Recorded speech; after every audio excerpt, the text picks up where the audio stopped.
Um, Thank you for joining, everybody. We're going to start our presentation off, the importance of condition assessments. I am your host, Mike Evans. I'm on the mechanical engineering team. I'm an engineering associate with Pearl. I've been with Pearl Engineering for 2 years.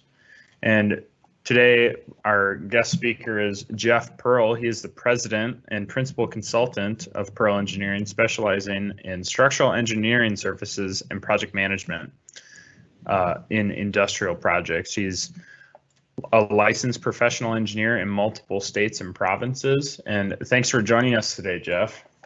Thank you.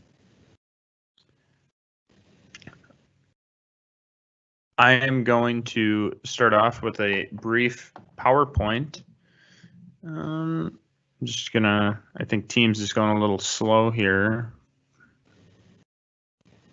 There we go. And we're just gonna get started. So, there we go. So we're gonna start with I'm gonna start with an introduction to our civil and structural engineering services. We work on structural design of new structures and also modifications of existing structures, including monorails and lifting devices, and also condition assessments of structures, which we're going to talk a little more detail today. Also stack and chimney of ductwork evaluations and roof maintenance and replacement. Our mechanical engineering team, which is the team I am primarily on, we specialize in piping, pumping systems and design, energy conservation and analysis and design, HVAC evaluation and design, process system assessment design, condition assessments of mechanical equipment, machinery troubleshooting and modification. We also specialize in auto pipe and piping flow and thermodynamic analysis. Our electrical team specializes in power distribution and control systems, hardware and panel design, and electrical construction packages. Our project management services include conceptual design and planning to procurement and processing services, construction management and field supervision, and lead consulting. Our design services include building information modeling, or BIM, with Autodesk AEC Design Suite, BIM 3, and also new for us this year is BIM 360 Design Coordination and Integration, which includes rendering services using Revit and 3D project design services using Revit and AutoCAD. One of our favorite things is our Faro 3D scanning capabilities. We have a full webinar, I think almost a 30-minute webinar on our scanning capabilities and services by our Vice President Shane Burkhart and myself. It's on our YouTube channel, and if you have any questions about that, we can be more than happy to share that stuff with you, or have a phone call about it. So now we're going to get ready and go into our importance and in detail of our condition assessments and why it's so important. So Jeff, I'm going to send your video live and you're going to take it away. If you have questions, please use the live event Q&A on the right-hand side of your screen at any point. And Jeff, I'll just kind of hop in if we have any questions that pop up and we can talk about it. So take it away, Jeff. Thank you, Mike. Thank you for that introduction and that introduction of Pearl Engineering for everybody here. I appreciate that. So, yeah, our topic this month is about condition assessments, which can be in regard to electrical, mechanical, structural, civil systems of facilities. And so, and as the title of our topic today is, why is it important? And so I was trying to relate that to why do we make that, or why do we consider it to be important? So, like many people do, recently I had my annual health physical, and we included lab tests and their analysis, and examination and consultation with my doctor. And sounds like a good idea, right? I mean, makes sense. And because what we can do is we get to learn all about our general condition of our health. What are the critical indicators telling us, and what do we need to watch for and improve on? What do we need to do for better improvements in physical therapy or diet or health. And so on the opposite side of that general inclination, though, are those people who choose to avoid health physicals altogether. Their decision may be attributed to the cost or time, or possibly a fear of prescriptive health care, or it's a waste of time. But if individuals only seek medical attention when they're very sick, then it may be too late to do anything about it. The results could be painful or even fatal outcomes, extensive and expensive treatment, and the loss of productivity and income. This possibility is why many insurance companies have started opting for reimbursement of annual physicals to reduce their risk of exposure and cost for those that they insure. In the same vein, which is a little pun on my part, is industrial facilities, including their process, mechanical, and electrical equipment and systems, their buildings and structures, all need physicals or condition assessments for the same purposes of learning about their general condition, what the critical indicators are telling us, and what we need to watch out for to improve upon. Like our general health, without prescriptive physicals or condition assessments, industrial facilities can face the same results of painful outcomes, extensive and expensive repairs and replacements, and the loss of productivity and income. And this can be for many reasons why we need a condition assessment. Maybe a new purchaser is looking to buy a plant. Maybe an existing owner is looking to repurpose a floor, and maybe it's just for their general routine maintenance to make sure, hey, are we on top of this?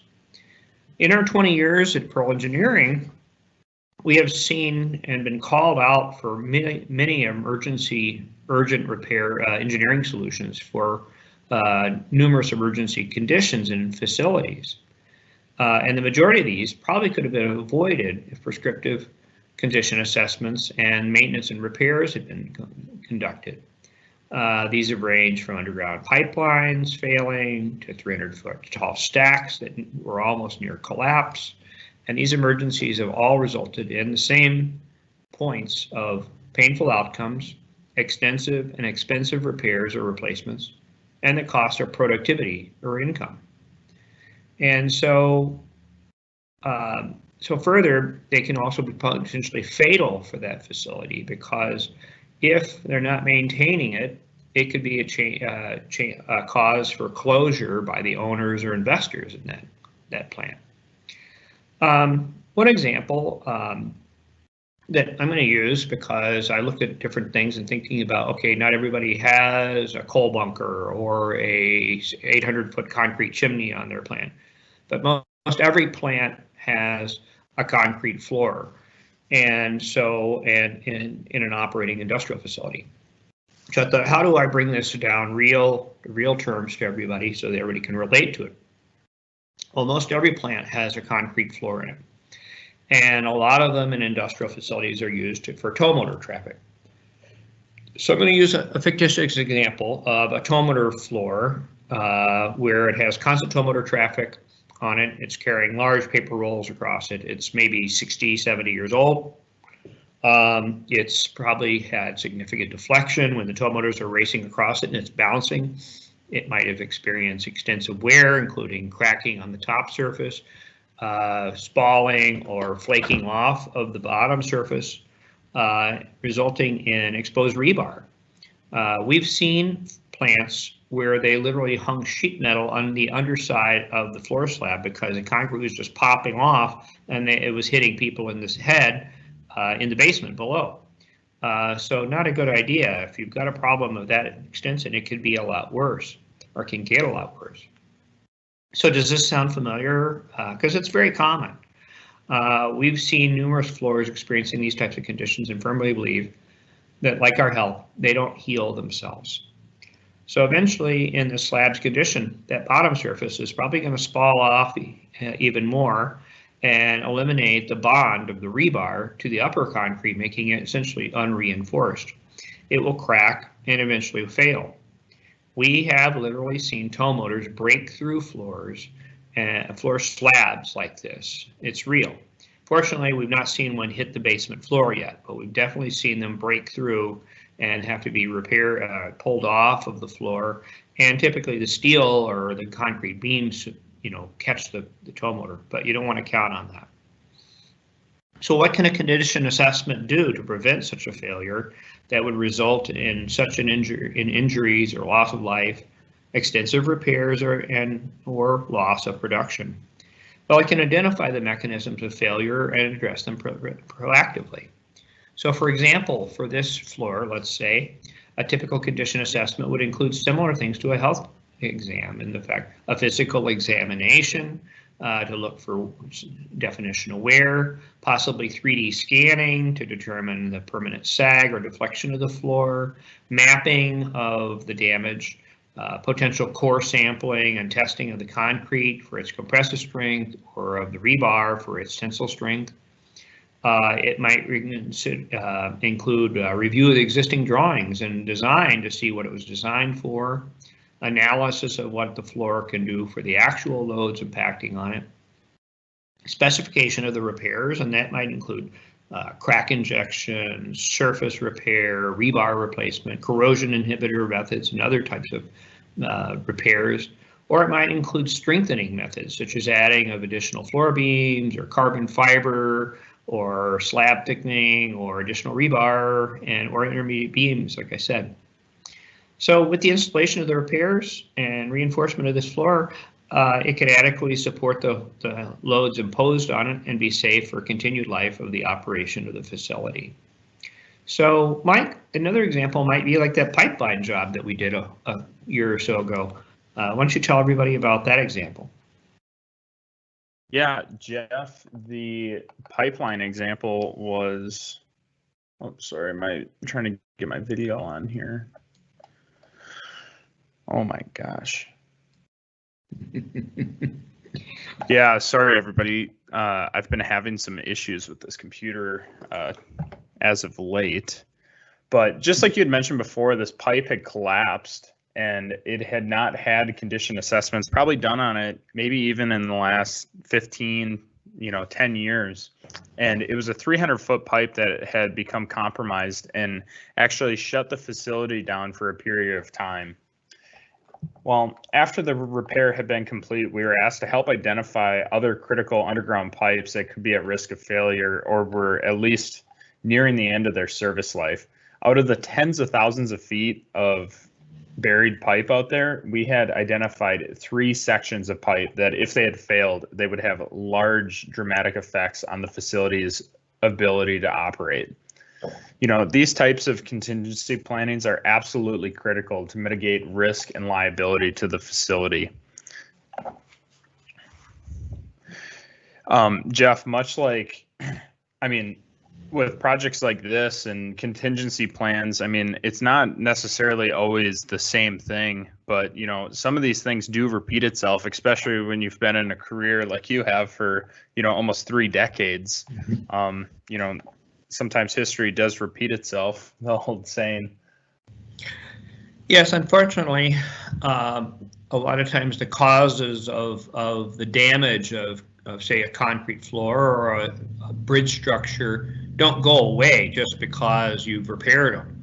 You've just patched them up for a while longer. And so because they do have a life expectancy. And so that's very true, Mike, that a lot of times I've had to go back and repair the same floors 2 or 3 times, not because it did a bad job, but because the mechanism of failure didn't stop. It still has to operate, that plant does. And that's the important part, is the process. Absolutely. If there are any questions, now is the time to send those over to the chat box. Thank you for joining us this afternoon for your lunchtime. And this video will be available on our YouTube channel and will be on our LinkedIn later this week. So thank you everybody for attending. And please reach out to us if you have any questions or if you'd like to have a conversation. So thank you very much and have a great day. Thanks everybody for joining us.